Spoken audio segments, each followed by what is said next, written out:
灯笼的，请举手。哎，连你都做过，真的啊，谢谢谢谢。以前我们的灯笼是用什么做的呢？竹子做的。国小的时候我们都要去买那个竹条，抄这么长，然后呢就要自己去编灯笼。灯笼做好之后呢，看你要做什么造型，做出来之后呢，好这个，什么风？正风爸爸，好，正风爸爸那个灯笼做完之后，外面要贴什么？玻璃纸，好，有吗？你有贴吗？各种颜色的玻璃纸哦，而且贴完之后呢，还要用水这样用湿的抹布涂过去，很神奇哦。那一面呢就会变得非常的紧，非常的平，哇！然后那个以前灯笼没有在放电池的、放电灯的，真的就是点蜡烛啊。这是以前在台湾我们所经历的。但是呢，随着时代的演变元宵节呢已经没有那么重要了，还要猜灯谜。今天有人在猜灯谜吗？我来出一条灯谜：厕所上不出来时要怎么上？猜圣经当中的一个人名。大利拉，答对了。等一下多吃一颗汤圆哦。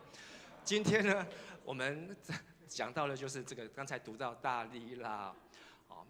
但是呢，我等一下再来分享关于大利拉。好，不过呢，要分享大利拉以前呢，我要跟大家来见证这个礼拜台湾发生了一个非常重要的时刻。好，不是只有台湾，全世界。有没有人看到这一则的新闻？你知道这则新闻，请举手。都不知道。日本过去2天发生什么事情？日本的股市过了34年，快要35年哦，突破回到他们以34年前的水准。所以日本这30年来呢，叫做失落的30年。日本以前很强，强到哪里呢？世界各地，35年前的日本人呢，是世界各地到处跑。你去夏威夷，你会看到哇，日本都是日本人；你去法国，你会看到到处都是日本人；你去加州，你去哪个国家，你会看到日本人那时候很有钱，到处去。可是这34年来呢，日本的经济泡沫化、萎缩，而且日本呢越来越穷。为什么呢？跟他们的经济政策发展有关。但是呢，2天前的新闻，其实不是2天前，而是去年开始，你就发现日本的经济一直在反弹，他们的股票呢一直在回升，终于不负众人的期待，2天前日本创下他们有史以来股票的新高。所以呢，如果你去年有在关注日本的股票的时候呢，随便买一只，哇，不得了！今天在日本的熊本发生什么事情？你们都没有在关注哦。君毅知不知道？你也不知道。今天熊本台积电设厂正式开幕，本来说5年，他们只用2年不到的时间，就把台积电的晶圆厂设在那边，好像是12寸晶圆。然后呢，日本天皇的女儿亲自去剪彩。然后呢，台湾的这些张忠谋啊，还有现在的这个台积电的董事长都去了。所以呢，人家说现在去日本的熊本呢，你可以在那边听到讲台湾话，因为呢整个日本的这个经济呢，都因为台积电要过去，他们整个都被炒起来。所以呢，日本的学者说，这是日本从明治维新，有没有听过明治维新以来最大的经济的起飞？这个不夸张，明治维新到现在多久？100多年哦，好，100多，在甲午战争，就是为什么日本那时候会去侵略，其实就是明治维新之后，他们整个国家变得非常的强，好，然后他们去学德国，明治天皇他去德国留学之后呢，把德国人那一套带回来日本，所以今天日本人为什么做事这么盯紧，好，这么严谨，好，都是受到德国的影响。那德国受到谁的影响？德国受到圣经的影响。好，回来，日本跟台积电有密切的关系。而这个好事呢，也不是只有发生在日本，连我们的台湾，2天前，股票到多少点？19000，好，19000，超过19000点，这也是创下台湾有股市以来的最高纪录。在去年到今年当中，很多的国家都在创下股市的最高峰啊。那台湾的股市会上升，跟谁有关系？跟你现在看到这一张晶片，这个晶片是什么晶片？辉达，好 ，NVIDIA， 好，有没有在用它的晶片？有哦，好，很多人都会用。好，你们用它的晶片，这个老板呢是台湾人，好，叫做什么辉？黄仁辉，好，他会讲台湾话。他每次来台湾的时候，他都一定要穿一件什么皮衣？为什么要穿皮衣？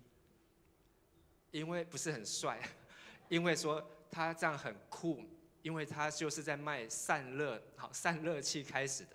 他之前是在 AMD 上班的工程师，后来呢，好，他出来接单，然后呢，他跟台积电好就开始产生了关系，请台积电代工。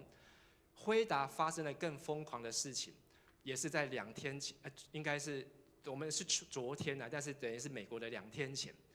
辉达好这一个公司呢，在1天当中，他们的市值增加多少？2700亿，2700亿台币吗？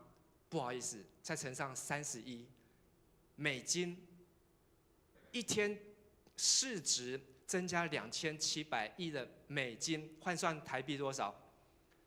快要7兆，7兆。好，这个郭台铭，好，这个政风应该很清楚。好，郭台铭，好，他能够赚到1兆，也要花多久的时间？1天赚了一间可口可乐的公司哦，就1天而已。怎么做到的？好，这个牧师不是今天要讲这个，好，但是牧师希望在3月16号。应该在我们周报上面有啊。3月16号有一个信徒讲座，好，牧师希望那一天呢，能够跟大家分享的更多。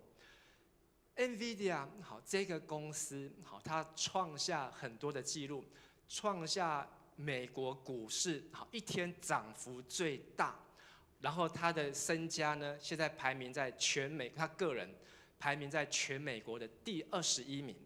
去年他连500名都排不到，可能有啦，不知道几百名。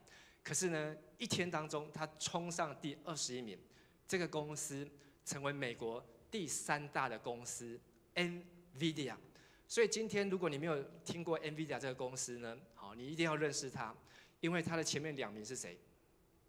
前面就是 Apple， 在前面是谁 ？Microsoft 微软，所以表示特斯拉好。都在它的后面哦，都在它的后面哦。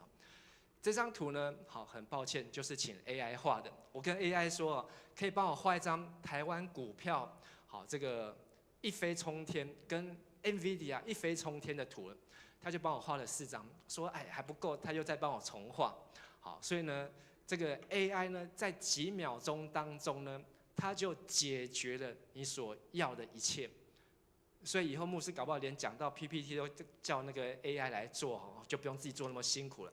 好，所以你可以想象未来的世界，未来的人类会跟这一切息息相关。但是呢，黄仁辉 NVIDIA 的总裁这个 CEO 他说什么？人类的未来在医药生技上面，这不是他不是在随便说说。好，所以你现在要去投资NVIDIA 你买得起吗？好，很抱歉，好，你可能连台积电你可能都买不起。但是呢，好，你可以想，他们已经看见未来的人类的寿命不是平均，好，台湾人平均寿命已经超过世界哦，世界平均寿命大概只有在70左右，但是台湾人平均寿命到80，好，台湾的医疗健保非常的好，所以你住在台湾，你生在台湾，你可以享受台湾的资源。你只要在台湾好好的工作，好好念书，好好的结婚生小孩，好，你可以活到80岁是没有问题。跟你旁边说，你可以活到90岁，好，你要活得比台湾人还要更久啊，所以你要活到90岁。你想要活到90岁吗？伟谦还没想过啊。好，但是呢，你活到90岁，你现在才20岁，你还有70年的时间。你这70年你想要干什么？很重要，就在你的脑袋里面，你到底要干什么？很多人不知道干什么，好，可是呢，在这个黄仁辉，好，他们看见的是不久之后，人类的寿命会突破100岁，甚至他们大胆的预测，透过医药生技，人类的寿命可以拉高到150岁，超过圣经，超过摩西哦。你想要活到150岁的，请举手。居然没有人。好，搞不好问想活到50岁的，好，因为你们现在可能过在一个非常尴尬的年纪哦，读书考试，活得越久痛苦越多，好，然后要找老婆，要结婚，要生小孩，又要养家活口，好，可以早点去见耶稣，不是更好？但是现在有钱人，他们一天可以赚2700亿，每一天赚，你不要说一天赚2700亿，你一天赚2700块看看。一天要去赚2700块，已经对我们来讲，好，你要动多少的头脑，你要耗费多少的心思。但是未来世界，好，是有无限的可能，所以一开始，牧师把大利拉丢在一边，好，一定要跟大家分享，才2天前，影响全世界、全日本、全台湾，好的这个重大的新闻，好，未来好不再一样，好，真的不再一样，所以这个是。未来会有更多的黄仁辉，好，而且现在美国3只最红的股票 ，NVIDIA， 还有呢，在这个 AMD， 还有一个叫做超微美，超微美，这3家公司的老板都是台湾人，你可以相信吗？现在美国最炙手可热的3家公司，老板都是从台湾出生的，所以跟你旁边弟兄姐妹说。你是台湾人，我也是台湾人。未来你的股票好会很红，跟他说，不敢说吗？说大声一点，未来你的股票会很红。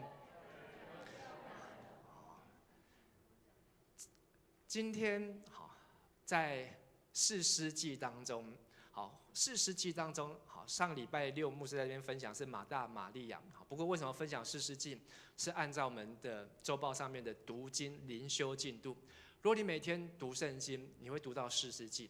士师记通常很多人读的会觉得很无趣，因为它有很多的人名、很多的地名、很多的历史，而且呢不晓得它到底在讲什么，因为它圣经没有，就只有很直白的叙述。但是士师记让我们看到，好，如果对上帝的话听不完全，后来会变成怎样？完全不听。你爸你妈在讲话的时候，你有很注意在听吗？很多的时候没有注意在听，最后呢就懒得听，完全不听。士师记真的在反映这种青少年的背叛的心理，对上帝老爹的话呢听不完全，最后就完全不听。上帝他要他们在这个地方迦南地流奶与蜜之地，要生养众多，遍满这地，要治理全地。但是呢，他们基甸非常的成功，他成功之后，他说：“我不要治理你们，上帝去治理你们。”结果呢，他要了金子去造了偶像，然后呢，让自己的百姓陷入到偶像的犯罪当中。所以今日不治理，明日被修理。好，请跟牧师说一次：今日不治理，明日被修理。你知道基甸的儿子，他生了70个儿子，他的70个儿子。一天当中全部都挂掉，只剩下一个小儿子，被谁杀的呢？被他的小老婆的儿子杀的。今天不治理，明天被修理。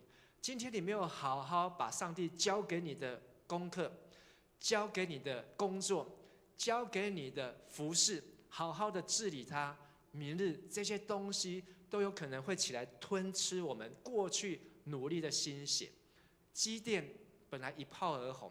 他可以从一个非常伟大的士师和领袖，但是他迷恋金钱，迷上了以弗得那个权力，可以代替上帝行使大祭司的权力，结果就放任他的国家，放任他的百姓，他的子民，以至于他的儿子都死的时候，如果你是基甸，你会有什么作何感想？你会作何感想？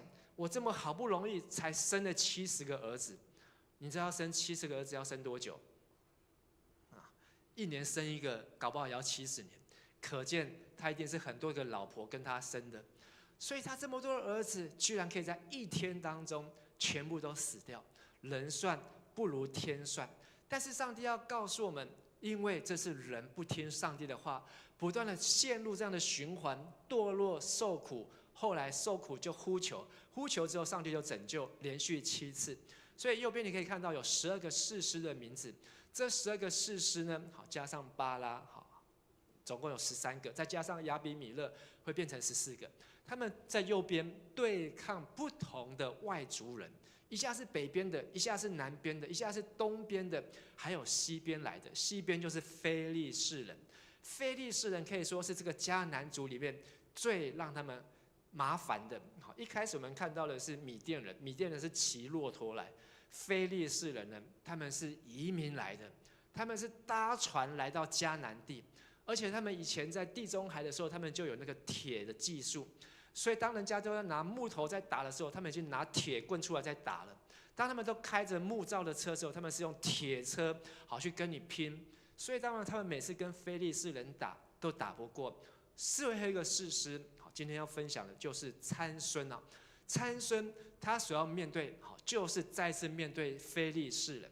圣经说，当以色列又得罪上主，所以这是士师记里面第7次。第7次又出现这句话，又得罪上主。他们已经呼求了，上帝也派来拯救，但是他们还是忘记教训。所以呢，上帝怎么做呢？就让他们受苦，在非利士人手中多少年？40年。牧师今年49岁，快要50岁。如果对我来讲，40年长不长？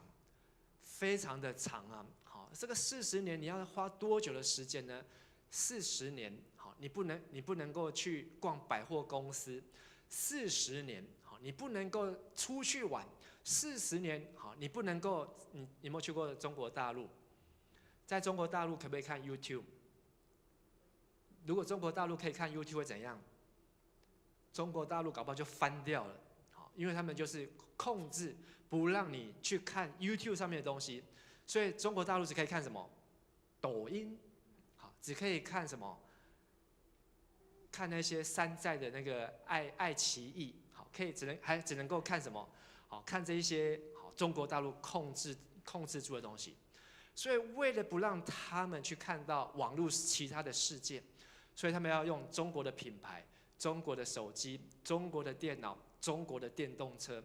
他很怕你翻墙看到在这个世界以外还有其他的世界，就好像现在的北韩一样。他们也很怕他们人民知道的更多，但是呢，当他们没有听上帝的话的时候，上帝就让他们陷入在长达40年非利士人残忍的攻击、统治，甚至是管教当中，所以他们是不自由的。而参孙他是12支派的哪一个支派呢？但，不是鸡蛋的蛋，是这个但是的但。但支派，但支派在圣经出现并不多，但是但支派却出现过一个英雄。我们现在来看是英雄，但是等一下牧师分享完，你可能会考虑会不会叫做英雄，或是甚至考虑把你的孩子的英文名字取名叫做 Samson 参孙。因为呢，这个人真的是大有问题啊！他们本来是个支派。可是上帝要他们在一个蛋黄区，真的是在迦南地的中间要给他们，可是他们不努力，他们打不过非利士人，以至于呢，他们一直被非利士人攻得节节败退。最后他们本来是个支派，变成一个支族，就是几个家族，而且呢，在但支派当中，就是有一个叫参孙的爸爸，他的妈妈结婚不能怀孕，但是上帝听见以色列人呼求，要一个士师来拯救他们。所以就选中了参孙的妈妈，告诉参孙的妈妈，爸爸妈妈说，你要怀孕生子啊，而且还告诉他，你要让这个生出来的小 baby 做拿细耳人，拿细耳人，因为上帝要用这个人开始拯救脱离非利士人的手。所以呢，他的妈妈真的听见这个天使的话。真的出生之后，她告诉她的老公说，这个孩子从出母胎一直到他死的那一天，都要归给神做拿细耳人。当我在读圣经的时候，我发现，上帝的使者并没有加上后面那一句话，一直到死的那一天，可是他的妈妈自己加上去，出现什么问题呢？在摩西说什么是拿细耳人呢？拿细耳人，意思就是离俗人，而且说离俗人。离俗就是你要离开世俗世界的这些庸俗的事情，就是你只要去亲近上帝。他有4个条件：不能喝酒，不能吃不洁净的葡萄的东西都不能吃，因为葡萄会发酵。第3个不能剪头发，第4个不能触摸死掉的尸体啊。但是这个离俗人拿西尔人不是一辈子，是有期限的。所以呢，第5节那边，他许愿的额度呢，在这个期间要让头发留着。可是他的参孙的妈妈加码，他这一辈子都要做拿西尔人，到他死的时候。这是圣经让我看见的。好，可能真的是他妈妈没有把上帝的话听完全。好，所以我一开始说，当上帝的话听不完全，最后呢会变成怎样？完全不听。所以摩西只是说，在他做拿西尔人、离俗人这段期间，他要分别为圣，圣化归主。许愿完之后，他可以回去做他一般人的生活。可是呢，参孙的妈妈给他一个更大的挑战，到他死都要做拿西尔人哦。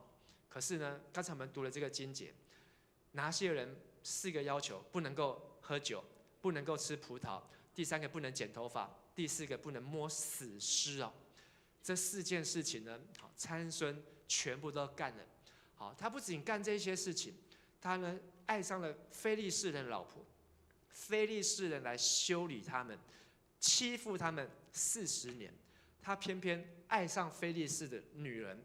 他的爸爸妈妈说：“我们都没有人，我们但知足啊，都没有人在娶非利士的。”他说：“我不管，我就是要，我就是要。”结果呢，他爸爸妈妈就跟着他要去娶，就在娶的路上呢，好看见狮子，他就徒手打死一只狮子。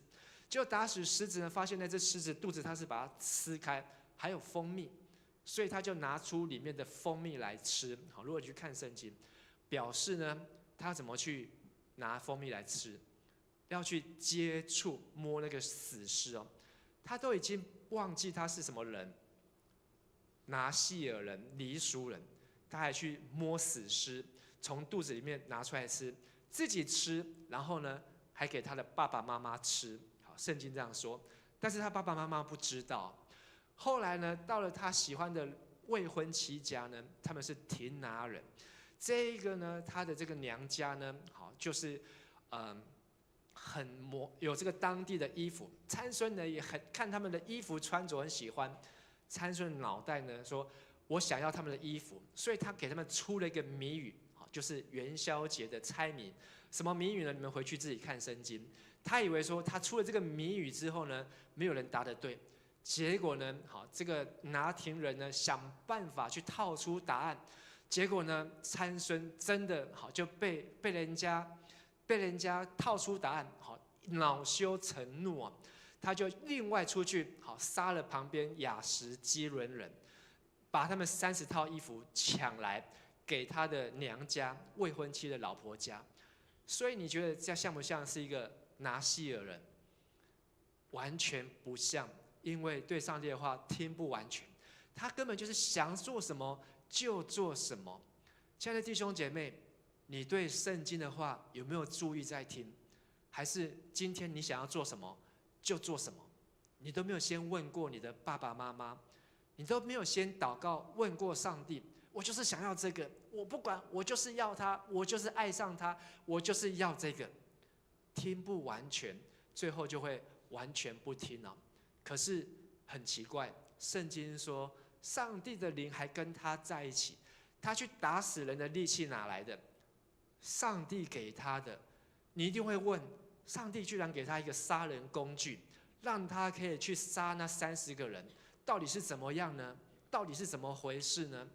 但是要回到圣经的一开头，因为上帝的使者告诉参孙的妈妈，他要开始拯救以色列人脱离非利士人的手，所以上帝必须要完成参孙脱离非利士人手的工作。所以参孙怎么做呢？结果呢，参孙很生气，这个婚礼其实是没有举行成功，这个老婆是没有跟他回家的，因为他弄得很不高兴。他就很生气就走了。回家之后又过一段时间，他又想起这个漂亮的女孩子，未婚妻还是要回来，所以呢，他又去到岳父家，说我要把我的老婆带回家。可是他的岳父说：“哦，不行，对不起，我已经把你的老婆嫁给别人了。”参孙一听很生气，他岳父说：“不要气，不要气，你的老婆还有一个妹妹，她的妹妹可以嫁给你，参孙要不要？”他说：“我不要。”然后呢，他就去抓了300只狐狸，用这300只狐狸呢，还记得上礼拜天牧师讲到基甸也是300个勇士，本来是300个勇士，到了参孙变300只狐狸哦。这300只的狐狸尾巴点火，然后放出去烧所有非利士人的庄稼，甚至把他的妻子、把他的岳父都怎样烧死，就是大屠杀。你觉得这是不是一个拿细尔人？你觉得是不是一个基督徒？你觉得上帝会不会用这样的人？但是士师记让我们看到，上帝还是继续用他。非利士人很生气，说要把参孙抓起来鞭尸。犹大人帮忙去抓这个但支派，犹大是他们12支派的兄弟，抓到了参孙，但是参孙已经跟他们讲好了，说你把我交去，你不能把我杀死，我可以让你们抓去。可是呢，当参孙被交到非利士人手上的时候呢，上帝给他又有很大的力气，用一只驴子的下巴，有没有吃过鱼下巴？有没有吃过驴下巴？用驴的下巴，就那一根骨头，杀死非利士的1000人哦，一根骨头杀死非利士1000人，这根本是到底在搞什么？但是当参孙杀完非利士人之后呢，他又跟上帝说，因为他非常的口渴，他跟上帝说：“你让我可以大胜敌人，但是我现在渴得快要死了，我死了，我就会落在那些非利士人的手里。”结果上帝怎么做？上帝还让地上出了一个洞，水就在参孙的脚前冒出来。这真的是一个非常非常吊诡的事情。但是如果你读了圣经的前面就知道，因为这是上帝已经答应参孙的爸爸妈妈，特别是他的妈妈，要用参孙这一个人，要用参孙这一个人，所以上帝所说的话，他都一直遵守约定。但是上帝的儿女参孙，他却一直为非作歹，胡作非为啊！后来参孙的行径呢，越来越离谱。他呢，那个老婆已经死了，他就去找了一个妓女，找了一个妓女还不够，他又爱上了另外一个大利拉，就是厕所上不出来的时候，大利拉。这个大利拉呢，又被非利士人收买，所以他为了银子呢，就去套参孙说：“你到底怎么会有这么大的力气呢？”参孙3次都骗他，第3次的时候呢，终于透露答案，参孙的头发就被剪掉。当他头发被剪掉的时候呢，按照他的妈妈跟上帝许愿，一辈子都要做拿细尔人，表示呢，参孙这个人死了，这个人该死了。因为他的妈妈的许愿是到他死都要做拿细尔人，可是这个许愿是拿细尔人一辈子就不应该剪头发。当他该剪头发的时候呢，他就不是拿细尔人，也代表他在这地上活不久了。最后参孙不仅头发被剪掉，力气没有了，但是我们庐山长老头发这么长，他的力气是不是特别大？他还是有剪头发，还是会剪头发，但是呢，参孙力气没有，眼睛被挖出来，他只能够在监狱当中推磨，跟平常人一样。可是呢，当他头发渐渐长出来的时候，他跟上帝祷告，怎么祷告呢？好，我们来读士师记的16章最后一节，至高，一起来读起。至高的上主啊，求你纪念我，上帝啊，恳求你再一次赐给我力量，给我一次机会报非利士人挖我双眼的仇。然后他做了什么事情？他就抓住那个神殿，非利士他们拜的神庙的殿中的柱子2根，他不知道怎么抓的，一根柱子跟一个柱子也不会这么近，他一手一根，然后呢就把这2根柱子就扯断，然后整个非利士神庙的屋顶就通通掉下来，就压死了在里面，在这边献祭、吃喝玩乐，好拜非利士神明的这些人，总共有3000人。之前他才杀了1000人，现在又杀了3000人。好，他呢这次连骨头都没有带，就靠他瞎眼，然后的双手。可是呢，这个故事让我们看到参孙的愿望是什么？报仇。他一辈子的愿望就是为了报仇。他只要活一天，就是我只要报完这个仇之后，我就可以去死了。结果他自己怎样？他自己也被压死了。所以你以为他力气很大吗？我们都以为参孙哇，长得就要像这个样子。好，这个不是 AI 画的，这个是 Google 找到的，长得好像全身都是要肌肉。他如果是这样子的话，大利拉就不需要问他哦，你怎么会有这么大的力气？我觉得参孙呢，还要比这张图更瘦、更小，好，更不起眼。参孙跟你跟我搞不好就跟牧师一样，如果牧师可以把2根柱子扯断，好，你会说哦，牧师你到底吃了什么药？好，你到底是好哪来的神力？如果我这么壮的话，好，就说哦，牧师你去哪一家健身房？好，你的教练是谁？好，你吃了什么？但是呢，参孙的愿望只不过想要跟敌人同归于尽，这就是他人生的目的。可是我在问，你还记得一开始他还没有出生的时候，上帝对参孙的妈妈说，这个人出生要做什么？要拯救以色列人脱离非利士人的手，而且还加上一句话，叫做开始。上帝让这个人出生是要成为第一炮，可是呢，这一路上上帝有没有帮助他？有，帮他参孙很多次，可是参孙完全不听，他完全不记得上帝对他妈妈说的话，只是想要报他的瞎眼的仇，只是想要爱上他的喜欢的人，只是想要吃他想要吃的蜂蜜，他只不过就是在满足他人生的自己。所以当参孙如果活得越久，这个世界上的怎样灾难就越大。所以我们只能说感谢主，好，上帝让参孙早一点死。他如果活得越久，好，这个地方好不知道会乱成什么样子。可是士师记到16章还没有结束，后面还留了5章。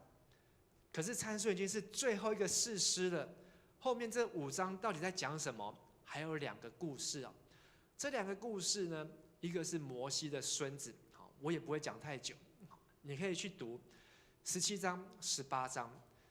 这个故事呢，是来自一个人叫做米迦，米迦去偷了他妈妈的钱，偷了他妈妈的钱之后呢，听到他妈妈在跟神祷告说：“上帝啊，好，你咒诅那个偷我钱的人，好，求你咒诅他，因为他偷了我1100块的银子，很多钱哦，1100块的银子。”可是呢，米迦听到他妈妈的咒诅的祷告之后呢，赶快跑去跟他妈妈说：“妈妈，你的钱在我这边，还你，还你。”他妈妈又怎么说啊？孩子啊，上帝祝福你，上帝祝福你。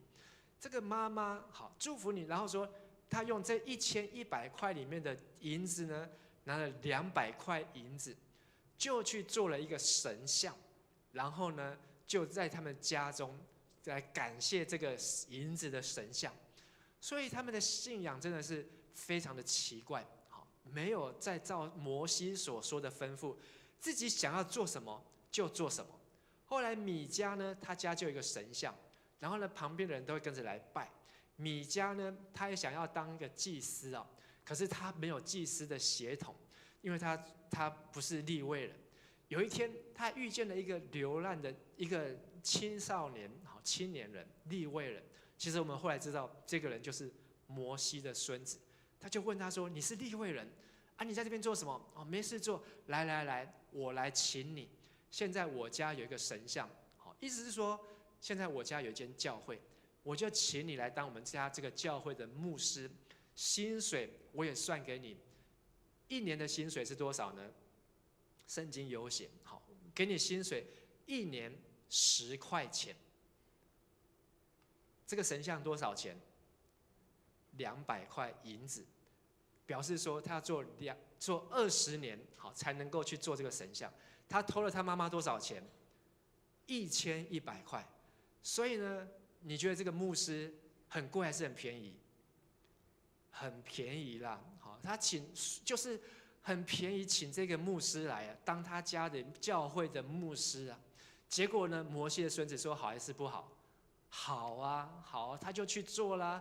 一年有10块钱的银子，我也要干啊。好，他也要做。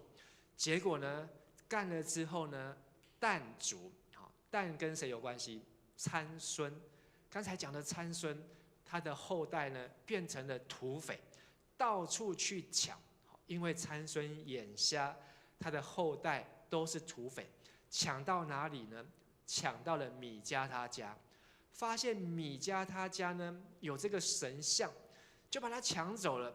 然后呢，还问摩西的孙子：“你要选择活命，还是跟我们走？”米迦的孙子说：“我在这边一年有10块钱，那你多少钱要请我呢？”好，讲好价钱之后，好，我就跟你去了。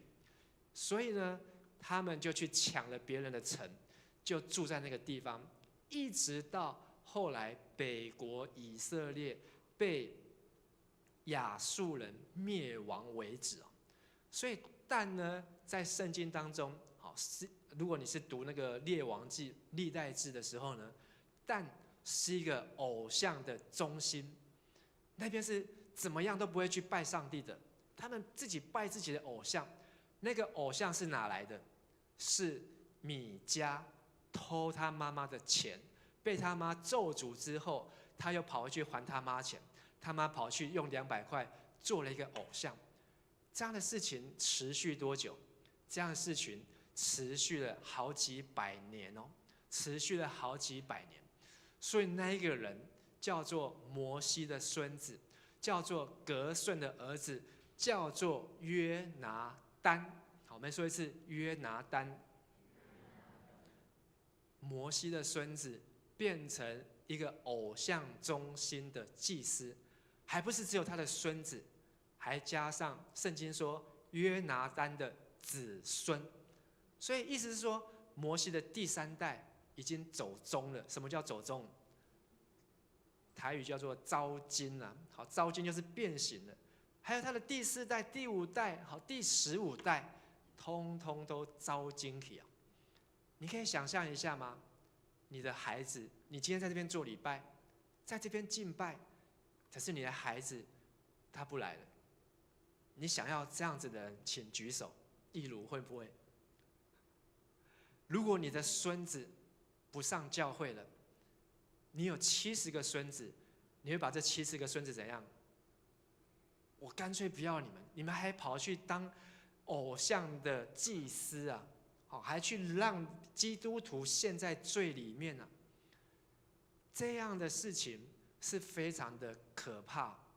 可是因为摩西他的儿子叫做革舜，没有好好教好他的儿子，所以才不过摩西的第3代，整个就已经招惊起啊。摩西的哥哥叫做亚伦，姐姐叫做米利暗，姐姐最大。好，在出埃及记的时候，还记得摩西的意思叫做什么？哎呀，太好了，牧师给你们鼓掌一下。好，你们都有记住，摩西的名字就是拉上来。他本来是要把人家拉上来，他真的把那一代的以色列人从水里面拉上来，过了红海，从埃及拉上来。可是他没有想到，他自己的第3代又把别人怎样拉上来之后，又拖下去，又拖下去。所以问题出在哪里？问题出在哪里？还有最后一个故事，参孙呢已经是士师都结束了，12个士师都结束了。现在看摩西的后代搞什么？下一个你可以看到是亚伦的后代，19章到21章，最后这3章故事更扯。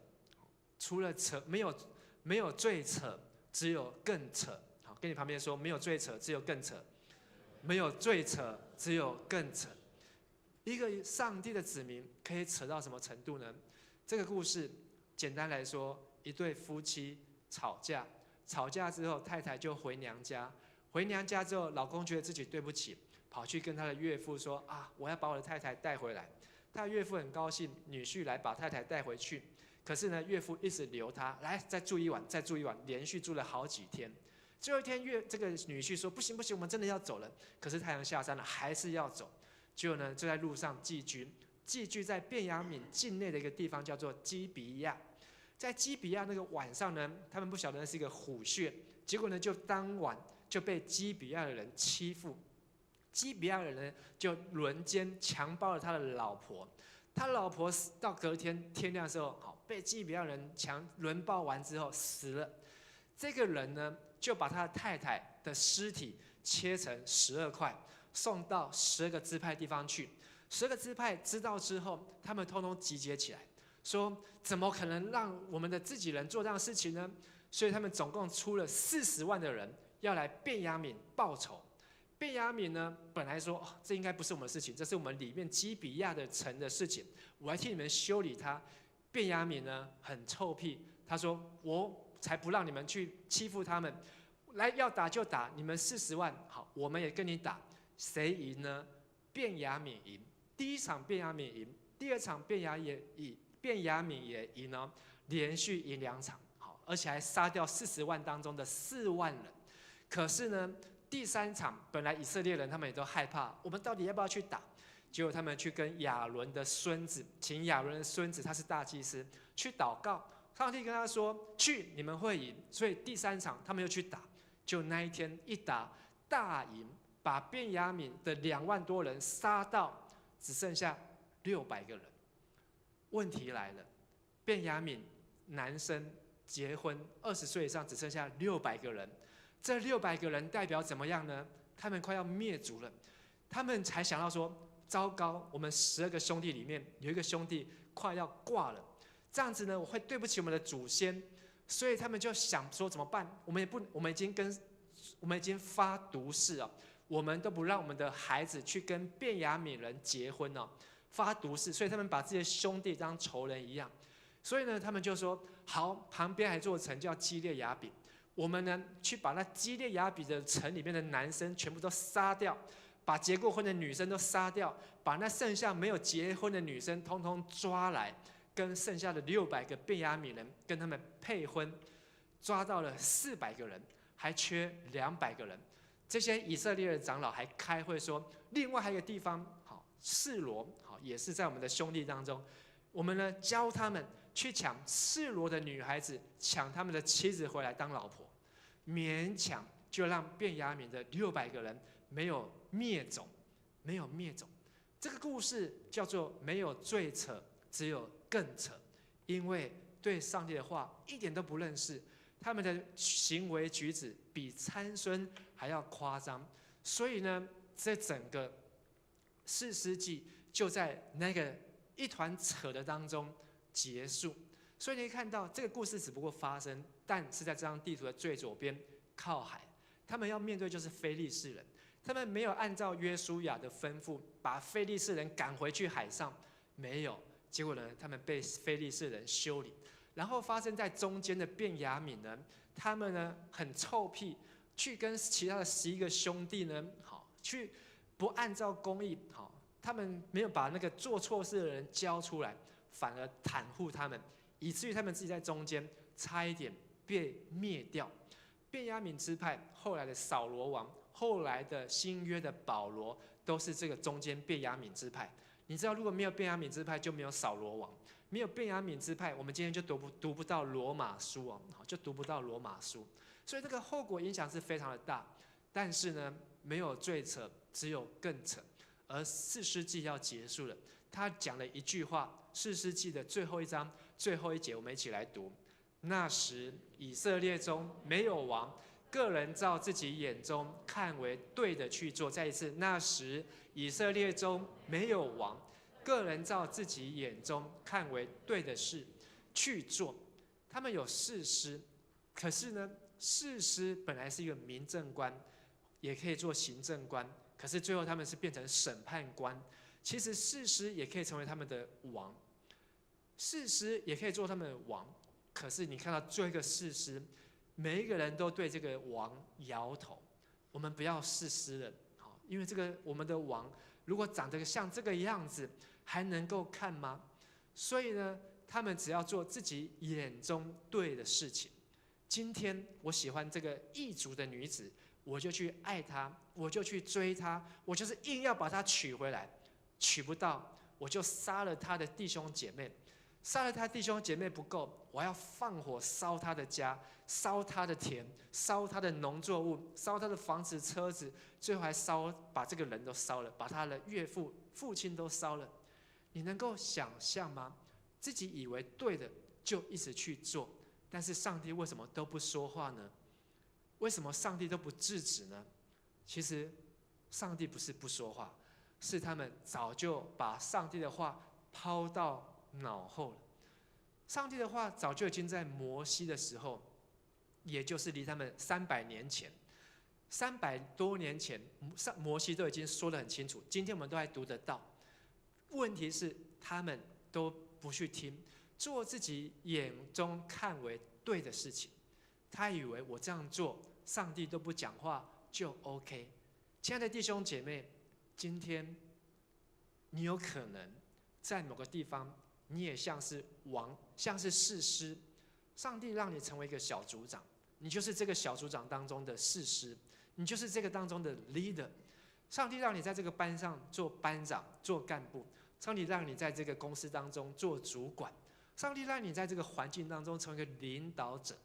领导者，你就是要起来领导，但是你不要忘记，今日不治理，明日就怎样被修理。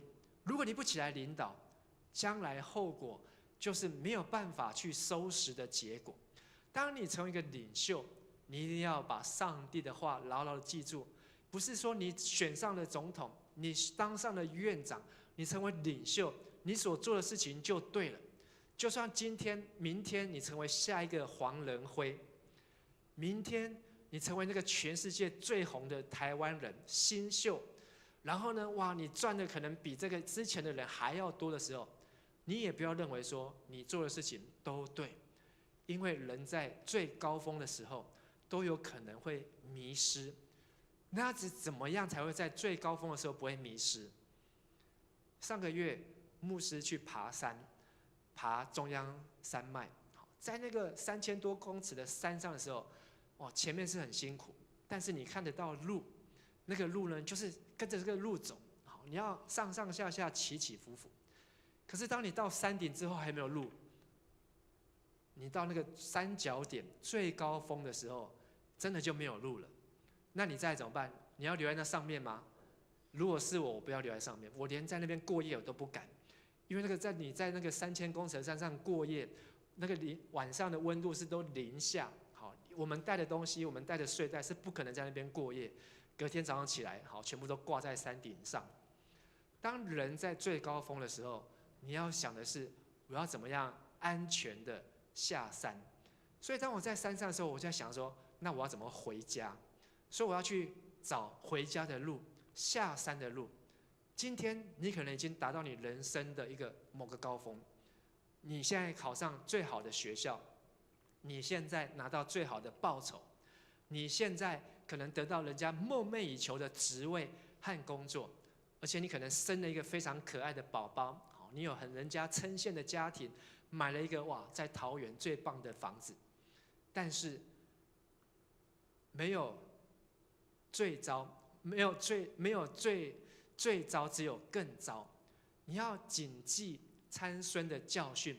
所以参孙这个士师，真的让上帝也不再用士师了，上帝也没有要再派士师来。好，所以有人说撒母耳是最后一个士师。好，我要告诉你，撒母耳他也不是士师，他变成祭司，他还变成先知，而且撒母耳很奇妙，他也是做拿细耳人。但是呢，撒母耳做拿细耳人是有期限的，他没有一辈子不剪头发。我觉得这都跟参孙有关系啊。可是呢，你人生会到一个高峰，如果你在这高峰，你没有找到比你更高的上帝，你可能就会迷失自己。所以耶稣在旷野被试探的时候，魔鬼第三个就说：你要这个世界荣华富贵，就把耶稣带到圣殿的屋檐上，向我下拜，就给你这一切。但是耶稣说：好，人不可试探神，还有人活着不是单靠食物，才是靠神口里所出的什么一切话。上帝说的话要不要听？当你不听的时候，你做的越多，就错的越多。你有没有想过这个问题？你以为我很认真在服侍？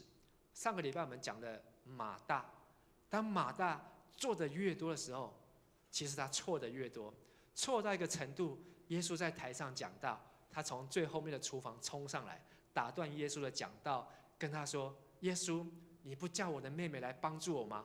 你看你让我一个人做这么多事情，做的越多，说的越多，错的越多。所以今天牧师要透过士师记的最后一次的分享，在应许地迦南地，我们都要去应许迦南地，他的路，他的必须要做的事情是什么？就是要学习神的话。我们一起说：学习神的话。当上帝的话你没有好好的去学习，你觉得股市比较重要，你觉得投资比较重要，考试比较重要 ，fine， 那些东西可以让你带到人生的一个高峰。可是当你真的到了人生高峰的时候，只有上帝的话可以帮助你到下一个高峰。你没有上帝的话，你就会像参孙一样迷失自己。他已经可以成为这个全世界力气最大的人，可是呢，他却用上帝给他的恩赐才干，为所欲为，多做多错，因为他不知道上帝到底要的是什么。学习神的话，第二步就是要相信神的话。我们一起说：相信神的话。今天牧师讲参孙，你相信有参孙这个人吗？还是你认为参孙只不过是一个故事书主日学当中的一个故事人物？你为什么会有这样的想法？我不会怪你，我会怪的是你的主日学老师。他为什么把参孙这样的人讲成一个像童话故事的人物一样？因为你的主日学老师他自己小时候也是听他的主日学老师这样子告诉他，那不过是一个 story， 那不过是一个捏造出来的人物，不相信神的话。但是牧师要挑战你，对于圣经的话，每一句、每一字、每一句，你都要相信。跟你旁边的弟兄姐妹说，圣经的话，每一字每一句都要相信。圣经的话，每一字每一句都要相信。当你不相信其中的话的时候，你就有麻烦。什么麻烦？你会开始听不完全，然后呢，全部听完，最后呢，就完全不听。麻烦就这样子开始。但是当你都相信，你会发现上帝说的话一句都不落空。而当你相信神的话，问题还没有结束，你要去遵行神的话。我们一起说：遵行神的话。你有没有把上帝的话活出来？你有没有把上帝的话当作你的人生目标？你有没有把上帝的话当作有一天你真的活到150岁，你要用你人生150年的寿命岁月，好好的去行上帝的话，去走出来，而不是我知道。你知道圣经当中有一个人对上帝的话非常的熟悉，他从小学习，而且他相信，而且他还写了神的话，他还为神的话写歌、写诗、写箴言。那个人叫做什么名字？所罗门。前面2个他都有，第3个他有没有？他没有，他就跟参孙没什么两样。所罗门他成为全世界最聪明、最有钱、最多老婆，300个老婆，700个小老婆。他成为这么样好，没有人享受比他更多的享受，没有人看过比他看过更多的黄金哦。那时候他的国家1年的黄金都是人家拿来送他的，20几万公斤，黄金是用公斤来算的。然后圣经还加上一句：所罗门的时候，银子不值钱。你现在有没有银子？好，今天台湾的银子也是有值钱，在所罗门年代，银子是不值钱的东西，到处都是黄金啊。可是他没有去遵行，以至于他的人生的结局，圣经帮他保留起来。可是我们想也知道，所罗门的结局是什么样？最后，当你遵行神的话，你要坚持到最后，就是完成神的话。我们一起说，完成神的话。完成神的话，什么叫做完成神的话？就是你要一直去做，做到不管你是50岁也好，80岁也好，120岁、150岁，都要继续的做下去，完成神的话。好，请敬拜团来到台上。在迦南应许地的守则，就是这很重要的4句话。这4句话，是牧师希望今天大家，你就在迦南教会，从过年到现在，每一次牧师来讲道，每次牧师都告诉你，就是要读圣经，就是要好好读神的话。我相信20年后，如果牧师还有机会来跟你们讲道的话，我还是会讲一样的话，只是20年后呢，我可能已经70岁，可能允琪他都生小孩了，搞不好允琪的小孩也都已经长大了。可是呢，还是要一句话，要遵行神的话。因为今天若不学习，你会看到摩西才到第3代，就整个已经糟精体了。我能够想象，如果我的第3代变成摩西的子孙干那样的事情，如果我是他的阿公，我真的会跳出来把他擂死。什么叫擂死？好像蚂蚁一样把他这样子压下去，把他耳朵扭下去。因为我不希望，当有一天我去见耶稣的时候，有一天我在天上与耶稣相聚的时候，结果我的下一代没有在那边，我的孙子没有在那边。我不希望，我也不希望，当我在天上与主相聚的时候，而你们或是你却没有在那边。要怎么样确保我们都会在那边？就是你要一辈子学习神的话。每一次你有机会打开圣经，每一次你有机会听到圣经，你要像玛利亚一样。上个礼拜牧师强调玛利亚，她的唯一让我们学习就是她全神贯注、专注。她不是在耶稣一边讲道的时候，她一边头脑在想她的事情；她不是耶稣一边在讲道的时候，她在桌子底下一边划她自己的手机；她也不是听耶稣在说话，听到打瞌睡还打呼之后还倒到别人的身上。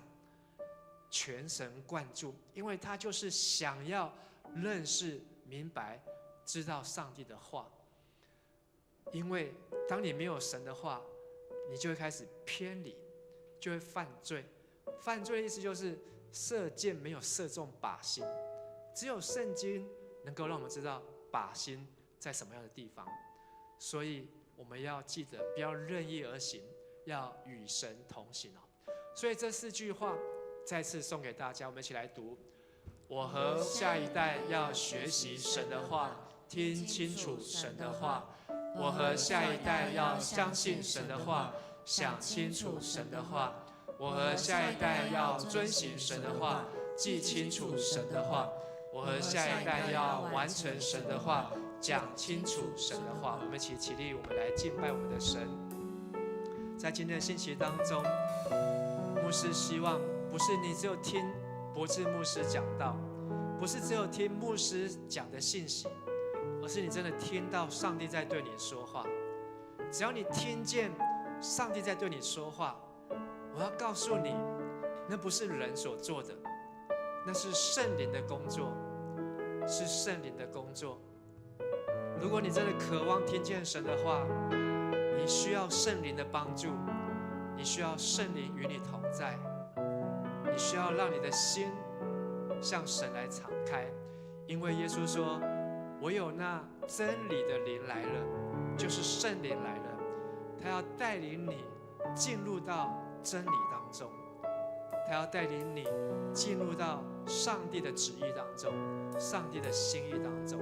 我们用这首诗歌来回应，让我们在这边的敬拜，让我们在这边的祷告，不是只是为了应付，不是只是为了赶快结束这个聚会，而是为了迎接你接下来的人生，迎接你接下来的每一天，每一分每一秒，你都要用上帝的话成为你脚前的灯，路上的光，来带领你。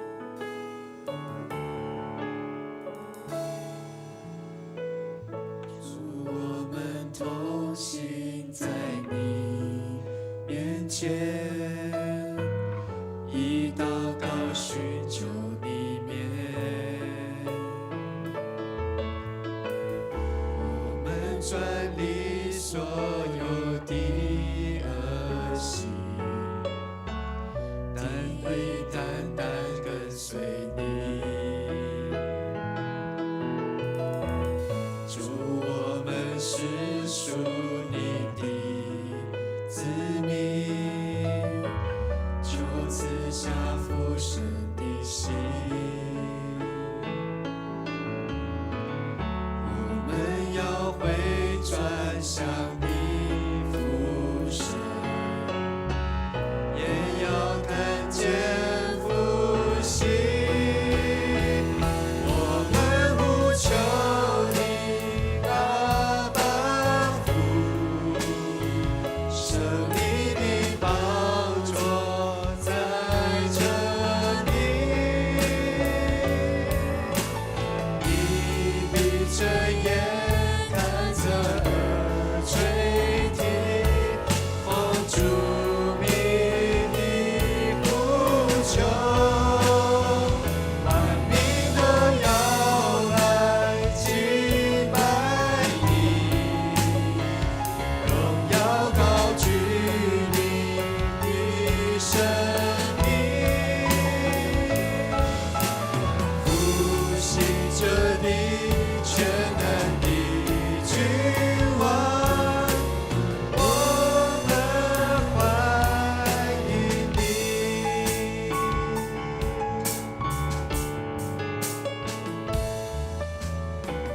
主，我们同行在你面前，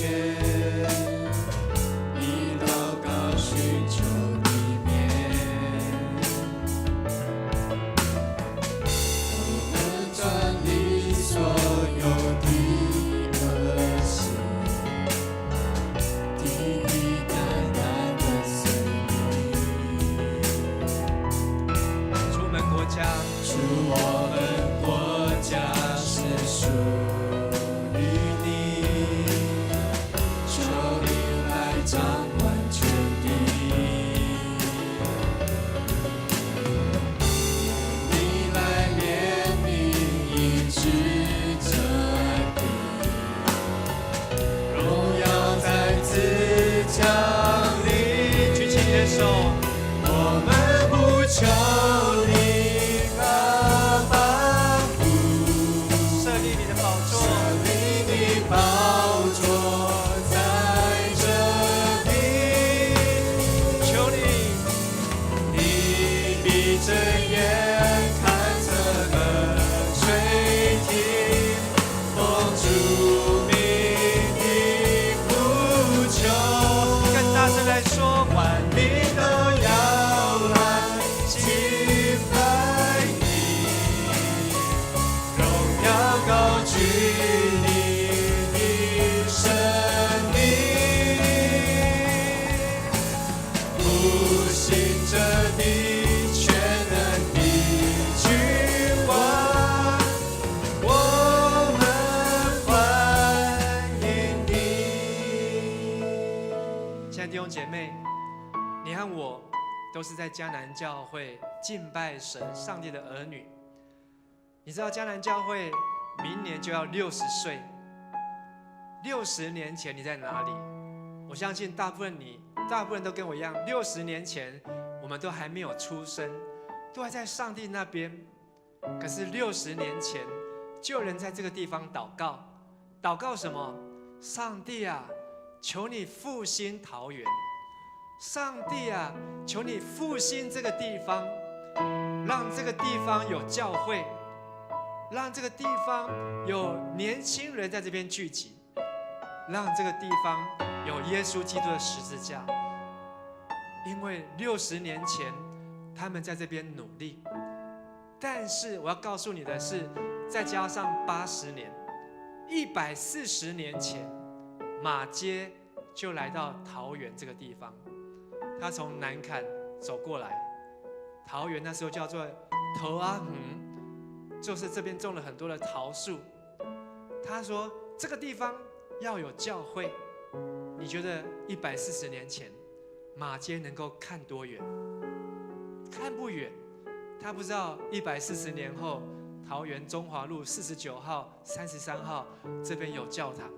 他也不知道140年之后，我们都会在这边继续的敬拜上帝。马偕只有做一件事情，跟他的学生教他们读什么？读圣经。教他们读圣经。这140年来，如果有1年，或是说有1天，他们不读圣经，你觉得今天还有教会吗？你觉得今天还有迦南教会吗？问题是，你今天有没有读圣经？问题是，今天的教会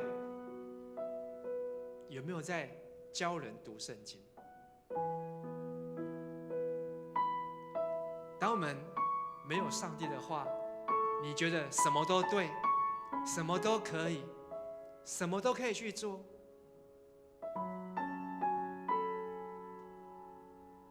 今天我们看到士师记、参孙，他们已经把上帝的话丢得远远的，摩西的话丢得远远的。牧师不是要来定我们的罪，定你的罪，定我的罪。牧师也知道没有读圣经的感觉，但是牧师要是告诉你，提醒自己，如果我们没有把上帝的话刻在我们的心中，没有去付代价去学习神的话，你一定会被这个世界拉走，你一定会被这个手机上面的东西拉走，你一定会被 YouTube 上面的东西拉走。你的敬拜不会在上帝的家，你的敬拜一定会被带走，就是这个世界上的荣华富贵。管他股票明天到多少万点，你赚得全世界，上帝说你今天该走了。人在天堂，钱在银行，你的钱赚的钱花得到吗？但是问题是，你确定人真的在天堂吗？你确定你真的要去的地方是可以进天堂吗？请你读一下启示录。去年底，牧师带着教会的弟兄姐妹读完启示录，越读启示录越害怕，我们真的离上帝的标准太远了。我们这样子真的可以进天堂？我们真的这样子以为就可以去见耶稣，这么简单吗？好好的读圣经，好好的看圣经怎么说。求上帝帮助我们，求圣灵帮助你，让你的人生当中还有一个时间是可以不受搅扰，让你的每一天当中还有一个时间是可以留给神，去想一想，去听一听上帝的话，学习神的话，然后相信神的话，然后遵行神的话，直到最后你完成神的话。参孙的故事就是最好的反证，他没有完成，他让他的后代被非利士人修理得更惨，因为他自己去娶了非利士的人。他没有完成，他是走相反的路，做得越多，错得越大。140年前马偕在这边的祷告是祷告桃园要复兴，祷告在桃园要有基督的教会，要有上帝的话在这个地方宣传。我们在这边宣传的不是我们的灯光，不是我们的音响，不是我们的舞台，不是我们买了多少的财产，不是我们有多少的人数。我们要见证的就是我们在活出上帝的话。今天的聚会时间已经超过了，牧师可以继续讲下去，但是我希望这个时间是你真的去思想神的话，真的是好好的求上帝帮助你，让你知道，如果你接下来人生没有神的话，你的人生会有多可怕的事情发生。没有最惨，只有更惨。但是你有神的话就不一样，哪怕你爬到了一座高山，你还会看到更高的山，你就会去登上你人生的更高峰，你就会找到你人生更奇妙的境界，就是一个迦南应许地。我们一起来祷告。亲爱的天父上帝，我们要为每个孩子来祷告，因为每个孩子都是上帝借着耶稣重价所赎回的。每个孩子他到现在这个年纪还没有离开教会，还没有被世界抓走，是因为耶稣用说不出的叹息，圣灵用说不出的叹息，耶稣在上帝的面前亲自为我们来祷告，让我们知道我们要守住神儿女的身份。我们这一代没有守住，我们的下一代绝对守不住。我们下一代没有守住，教会就没有未来，教会就会世俗化，基督徒就会迷失，就会看到参孙这样子的士师在带领教会。亲爱的天父，我们祷告，让我们明白看重你的话语。即便我们现在的生活非常的忙碌，即便我们要准备的考试非常的多，即便我们的明天时间不够用了，但是我们要知道，我们若没有你的话，我们就成了迷失的羊。我们越做的越多，错的越多，走得越远，离天堂也越远。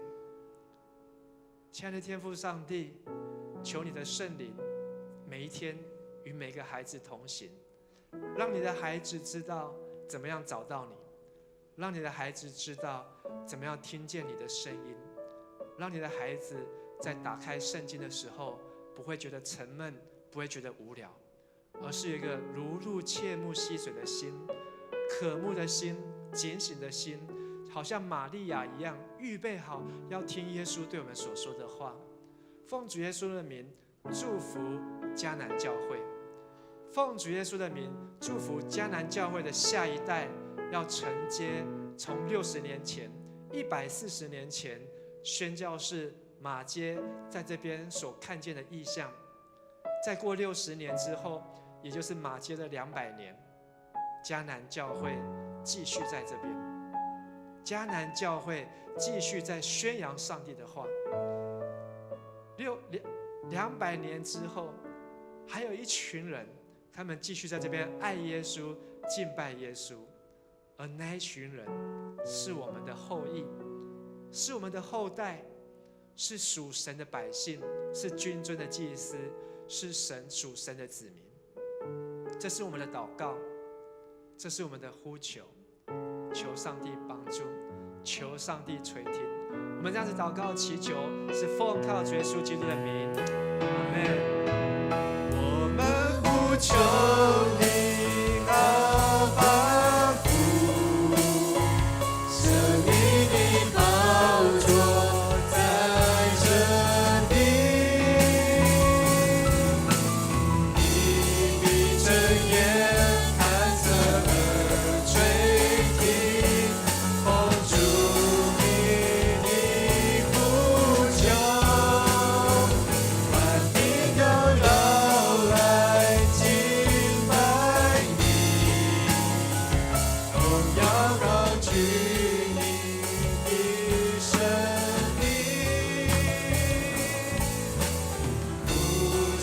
着你全能的君王，我们欢迎你，复兴着你，复兴着你全能的君王，我们欢迎你。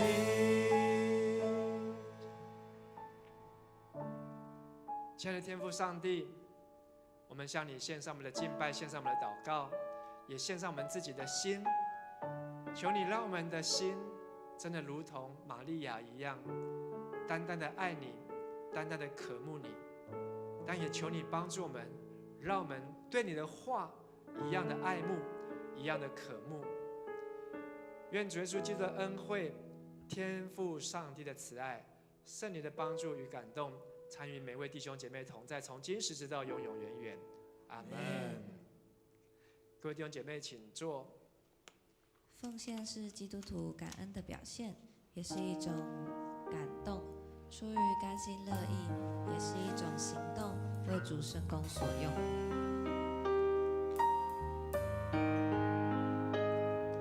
我心切切渴慕你，主，我要紧紧跟随你。你恩典与慈爱永无止息，你心是直到永远。我望我的生命，你奇妙生命，献上我的赞美。请起立。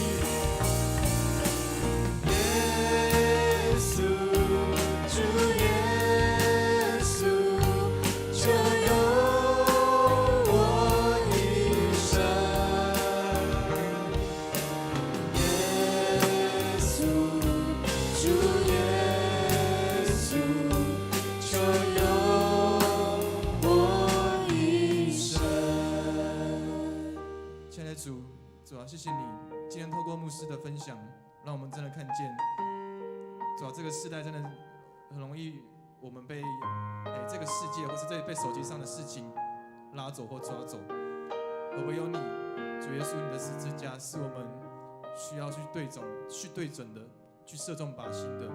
主啊，带领我们，我们如今在你面前摆上的、献上的、当纳的，不是一个动作或是单单的行为而已，而是主，我们要主啊单单的仰望你，专注于你，主啊将我们爱你，将爱主、回应主，活出那对的人在对的地方做对的事情的心，主啊以爱你的行动来活出来。主啊，谢谢你，谢谢你垂听我们的祷告，是奉靠主耶稣的基督的名求。阿门。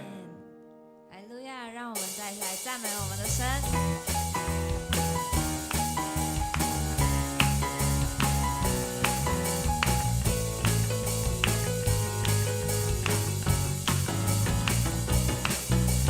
全心感谢，全心赞美，进入你的约，真心颂赞，献上为祭，是最纯的果子，在你里面一无挂虑，喜乐满溢，常常感谢，不住祷告，盼望在于你，我要全心赞美，跳舞颂扬你名，在你眼中一日胜过在世上千日，我要全心赞美，赞美还要赞美不停，一人梦里欢呼声永不息，一人梦里欢呼声永不息，一人捧你，一人梦里欢呼声永不息。哈利路亚。这个时间牧师要做第二次的祝祷。好，刚才牧师忘记了，好，因为上礼拜我以为这是华语礼拜，好，我们这是周六礼拜。第二次的祝祷会发生什么事情呢？什么事情都不会发生。好，但是呢，好，牧师要为我们来祝福。好，我们一起闭上我们的眼睛。如果你觉得你的身体上面有不舒服的，牧师要祝福你，祝福你领受上帝今天给你的话语，因为圣经说，上帝的话是可以叫人的生命得到滋润。如果今天你听见神的话，上帝的生命要进入你的生命当中，要滋润你的生命，让你身上的疼痛可以离开。相信的说阿们。如果你的心中有害怕的，牧师要祝福你，因为圣经的话，耶稣说不要怕，只要信。如果你相信上帝的话可以驱走你心中的害怕恐惧，相信的人说阿们。阿门。第三，牧师要祝福你，如果在你的前面有一座大山，在你的前面有一个困难，有一个挑战，这个困难这个挑战是会让你害怕担忧，甚至会让你睡不着吃不下，会让你觉得不知道该怎么走下去。圣经说，上帝的话说，大山可以挪开，小山可以迁移，但主的慈爱永不离开你。相信的人说阿们。阿门。愿主耶稣基督的恩惠、天父上帝的慈爱、圣灵的帮助与感动，还有上帝的话与每一位相信的儿女同在，使你们在接下来每一天，在你们接下来人生当中，都有上帝的话成为你们脚前的灯，路上的光，从今时直到永永远远。阿们。拍掌把荣耀归给神，哈利路亚。弟兄姐妹请坐。好，接下来是休息报告的时间。好，那就是大家知道228的时候，我们通常会228是连假对吗？但是青年牧区的同工要注意哦，就是我们会在当天的10点，然后会在教会在教会的时候召开青年牧区的定期会。那请同工就是预备心，然后也要预备要报告的事项给我们的行政组长新宇，然后就是要在2月25号礼拜天之前将那个需要报告的事项或是档案就给新宇哦。然后那天也很特别，就是我们在开会之后，然后牧区的同工会一起去大溪聚餐出游。对，我们会一起，就是我们不单只是一起做事而已，或是一起讨论事项，我们也会一起有透过出游或是活动来彼此关怀或连结。那报名的时间也是在2月25号前要完成。那有任何的疑问啊，或是要洽询的，可以来问吉娃娃旅行社。好，那第二个，好，这个那个婕妤是投影组的组长，然后他就是准备了一个非常精美的那个消息报告，就是我们在3月23号，然后早上的10点，我们会在这里来举行今年第一次的投影训练。那就请青年牧区的同工，青年的投影同工，或是对投影相关有兴趣的，然后就是预备这个时间来出席。然后我觉得这个非常重要，就是其实那个一个礼拜，然后有好的呈现，或是在敬拜里面有好的呈现，投影是非常重要的。无论是那个流畅度，或是你要什么时候要快，或者什么时候要配合台上，就是投影是非常重要的。所以这不是一个微小的工作，是可以祝福人，或是让这个整个礼拜更顺利的那个服事，所以欢迎大家一起来哦。好，那这也是跟青年牧区的大家非常有关系的，就是同工们，我们在端午连假，就是6月9号到10号，我们会进行青年牧区的退休会。那我们会去苗栗南庄三合院露营区，请大家 Google Map 搜寻一下这个，非常厉害哦，它是一个懒人露营，然后我们会在那边去2天1夜。然后就是在当中，就是我们也会有一些活动，或是这个是机密，我们吉娃娃旅行社会在那个好好安排一下，所以请大家就是我们今天会在那个同工群组上放下报名链接，所以也是请大家预备时间，然后我们一起来参加退休会。退休会是不是来补充一下退休会的？好，我不太会补充，好，没事，当我没说。好，那今天的小组是联合小组，就是我们等下礼拜结束之后会一起去回到49号的 B1。我们会一起有吃汤圆的活动，对，就是今天，该吃汤圆庆祝一下。所以呢，就是等一下学青跟社青，我们都会一起到49号小组，对，所以大家要记得留下来吃汤圆哦。好，对，那就是今天的活动到这边，不，今天礼拜到这边，对，好，看一下哦。啊直接吃汤圆。对，哎，那有第一次来到我们这边的新朋友吗？有是不是允琪是吗？允琪，好， Hello， 我们欢迎允琪来到我们当中。哎，可能这边的爸爸妈妈是新朋友吗？哦，不是哦。好，嗨 ，Hello， 我是陈汉。啊，没错，他说第一次看到你们。你好，我叫陈汉。哦。啊，哦，好，对，那都大部分介绍完了。好，那我们礼拜到这边。好，请大家一起去猜灯谜，记得上厕所的时候要大力。好，大家好，哎，那个直播关掉了吗？关掉了。